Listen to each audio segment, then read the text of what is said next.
Hi everyone. I see a lot of new faces out there, so let me introduce myself. My name's Nathan. I'm a sophomore here, and this is my second semester being a tour guide, so I was just like a new guide like in your seats like last semester. So when I was like training and going through the hiring process last semester, I actually had a lovely time, and I think Gabby did a wonderful job of being like our mother goose and everything like that. And I really want to keep those good vibes going, so that's why I'm running for the recruitment and onboarding director today. So I think this is arguably one of the most important roles on exec, because not only are they in charge of we're a big factor in who are going to be your future coworkers, but also they're in charge of giving the new guys a proper introduction to the organization, and that's kind of like the first thing that they see when they get here. So someone who's going to succeed in this role needs to have some good experience and a solid mindset in order to recruit the right people and then give our new guides the tools that they need to succeed. I actually have years of experience of both leading people and actually training people. For example, I was a shift lead at Crumble Cookies pretty much all throughout high school. And part of that job was actually training new employees, showing them the ropes of our company, and then also fostering a nice environment and making them feel welcome at this new job.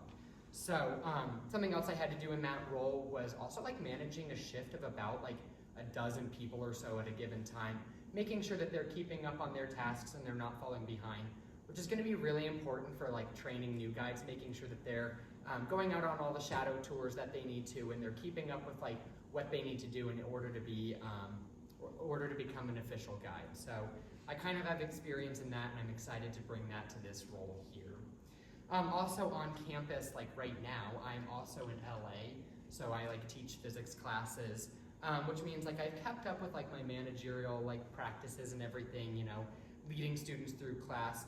And it's also given me many techniques to communicate with people in different ways.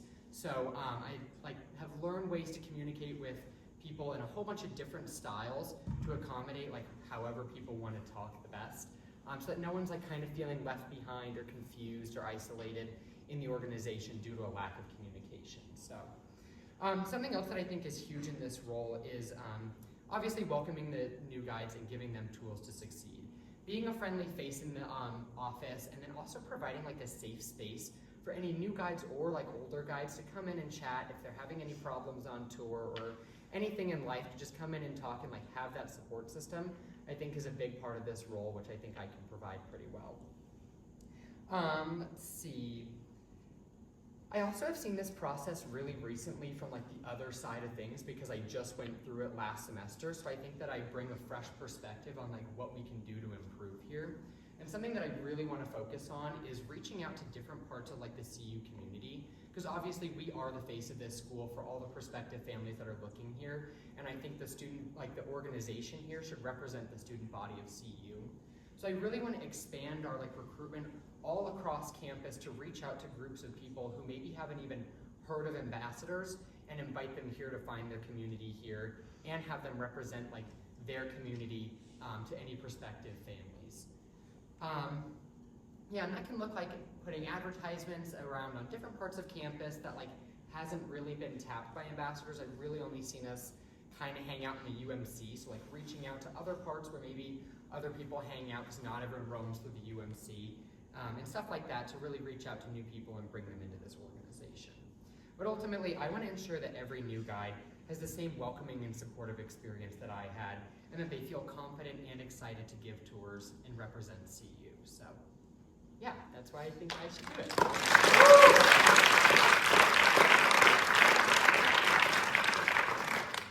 Any questions? Yeah, Colby. So you're talking about going out to new parts of campus and trying to get other places, people from other spots. Yeah. And putting up advertisements. Do you have any ideas for other ways to kind of get that out there? Because I know if something's posted on the wall, I'm gonna be honest with you, I probably don't read it. Okay, yeah, and that's honestly really fair, and that's why I'm saying just spread out a whole bunch of different styles. So for example, we've got that table in the UMC.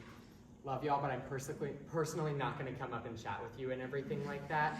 So I think a poster is actually lovely, just for me, and that's what I mean by having a whole bunch of different things.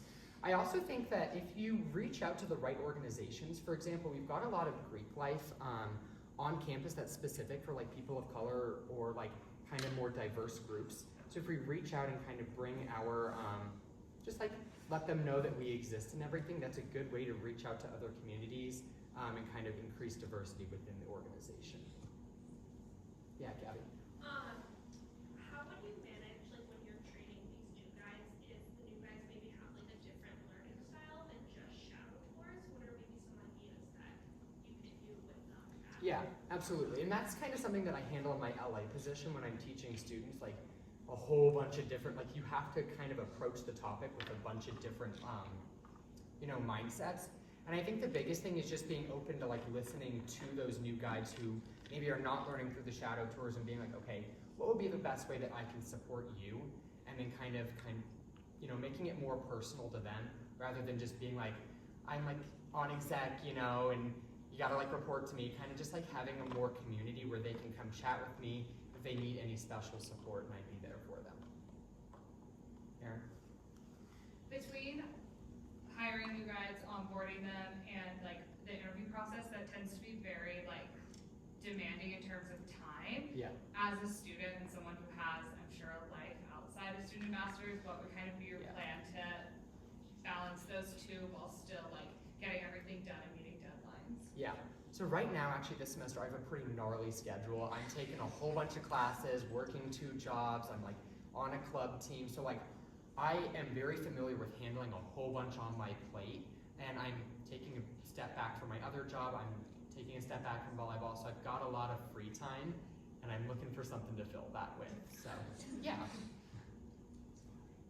Any other questions for Nathan? Okay, thank you. Thanks, everyone.